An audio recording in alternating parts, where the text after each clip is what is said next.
then we'll go on with both Ethernet and ARP at once.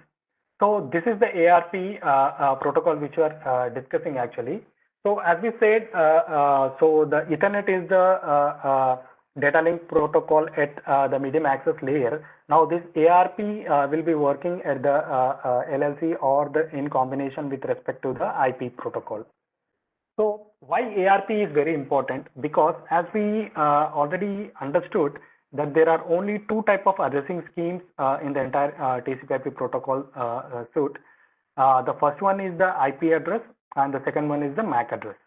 So the IP address, it can actually flow across the upper layers, but whereas the MAC address or the destination or the MAC address is only restricted to the data link layer.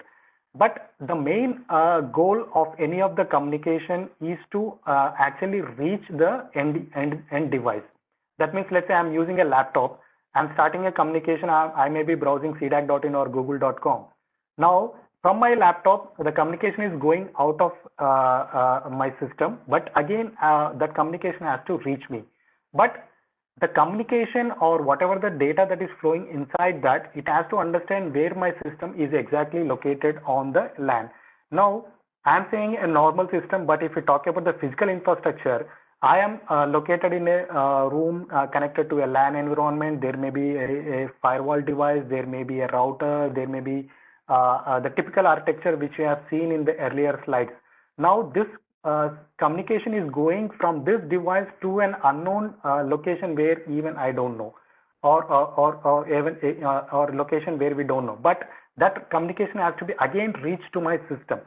So for this, I need to exactly know where exactly the system is located. So there is a need for addressing mechanism to understand to exactly locate the system. That is where the MAC address will be coming into picture.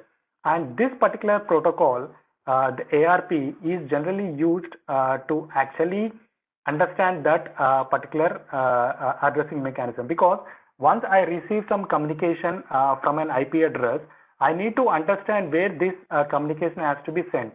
Now let's say there are 10 systems connected to the LAN environment or to a LAN switch. Now out of these 10 systems, to which system this communication has to be sent?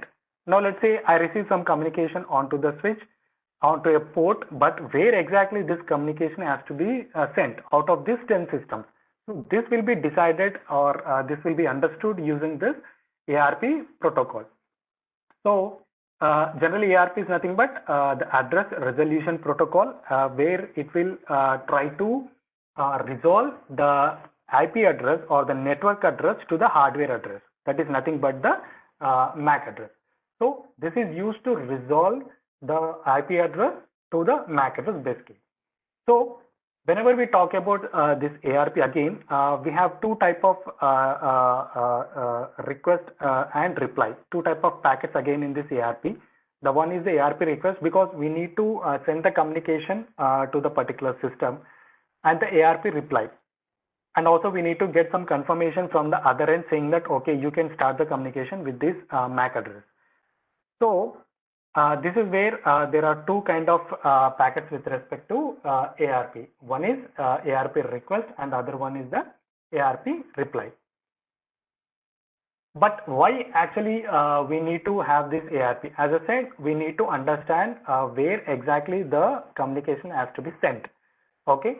So that is nothing but the end device on which the communication is started. It has to again receive that, or there may be two systems in a LAN environment. They have to talk to each other. So with respect to understanding those communication to the physical address or the physical layer, we need to understand this ARP or ARP will be helpful.